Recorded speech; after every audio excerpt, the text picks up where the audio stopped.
Oh, okay, we got a red light now.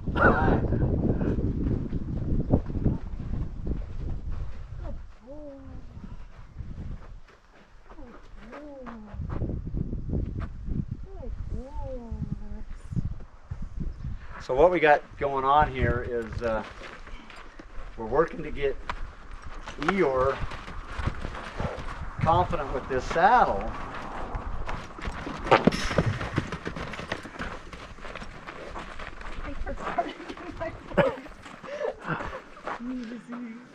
By the way, everyone, that wasn't Wes or Amanda. That was Eeyore. We'll always blame it on the horse, no matter who it was. Always. It might have been me. I'm over 50, so who knows? A little bit of like excitement and man. Look at him though, he's hanging with it. It was Eeyore. He's gonna finish it off. Oh man! So what we're doing here is having a whole bunch of fun, working with a really big horse that has some trauma issues about the saddle. So Eeyore was a bucking horse in the rodeo.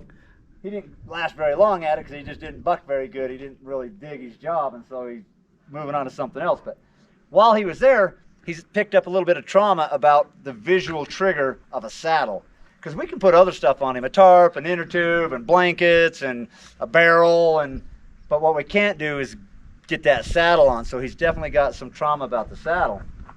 And we've been building up to this, for several hours to get Eeyore to where we can get in, get hands on and touch. And so now we're up to the saddle. We're running into some pretty big triggers, some resistance on his part. Absolutely. And so Amanda's got a pretty good setup here. She's been working with him to make contact with this saddle, but Eeyore kind of keeps lunging forward to avoid or to release that pressure. So I got me in here to help run the boundaries up front here for Eeyore. Like, hey, dude, you can't go forward. You're welcome to go backwards if you're stressed, because that's safe for me and you. Right? If we know he's going to go backwards, we can be a little calmer about being in there. But Absolutely. if I think he can lunge forward and run me over, man, this is going to be really scary. So we've got a great backup cue built into him. He understands that. He feels comfortable with that. So we're just using some pressure. Two of us out here. We've got the rail to help us. We're just trying to get this saddle to make contact and have him be okay with it.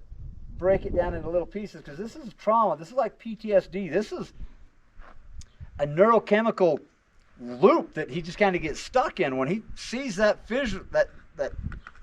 optical trigger, woo, he just gets cranked. Yeah.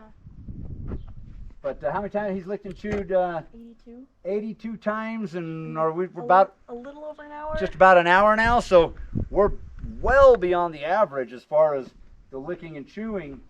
So that tells me that Amanda has been right on the line with him, that she found his trigger. She found that PTSD, that thing that just bumps him out of his threshold of being able to mentally solve the problem. So we're trying to break this down into some smaller pieces so he can win. So that's like the second time that you've been able to just even get the saddle to touch him and have him not be moving. For sure. All right, let's see what else we can do here. See, you just heard picking the saddle up, man. He's like, I'm out of here. Okay, puppy.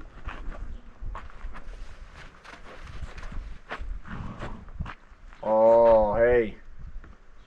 Just break this into some little pieces. That was big for what he's been at, huh? Yeah, licked, and see how fast he's releasing, and he's licking and chewing.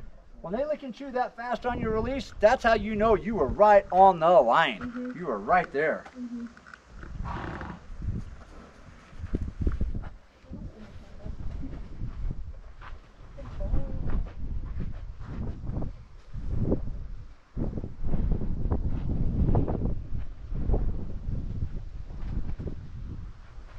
So Wes, can I make an observation? That was awesome, yeah. We got lots of wind, so I don't know if the audio is going to be worth the darn, but what I've seen in him when we started, even that saddle coming in he was backing up. Now he's had enough release that he's like, okay, if I stand here, it will touch me. I might be a little stressed, but it will go away. He's and that's trying. the breakdown that we're trying to do, isn't it? He's trying, man. we're trying to break down that neurochemical loop from going all the way to panic, I'm leaving. Right. We want to try to break it down to, hey, you're fine to just stand here. The pressure's going to go away. You just gotta be badass for a minute. You know, you just gotta see what you can do. Look at all this licking and chewing though. There's 84 times.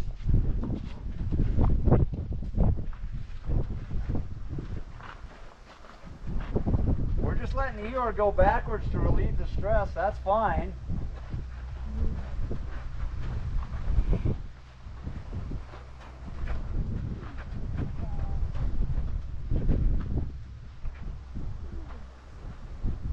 So my job, I'm just here to keep his nose on this side so his hips will go that way should anything happen, and then to throw the brakes on if he lunges forward. So Amanda can have both hands free to help him out with this kind of stuff. Now this will be a big win right here if everything can work. Woo, that's nice. Nice. Man, can you see the trauma in this horse though? I mean, he was so concerned about that. We're going to let him lick and chew here. He might have a double shot.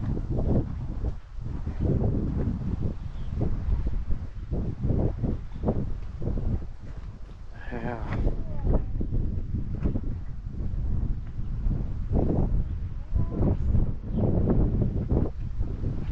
All right, I want to trade sides for a little while, and if we can, I don't know, we'll just see what kind of a win we can get on that side, and then I think we wrap this up, because that was huge. That was a big deal. He really didn't experiment there, like, maybe I'm not gonna die. Yeah. And he didn't die for 3 seconds, and you're out of there. For sure. I like it. So you feel good about that? Yeah, that big release too. I mean, he's just Let it out. Let it out. let it go. So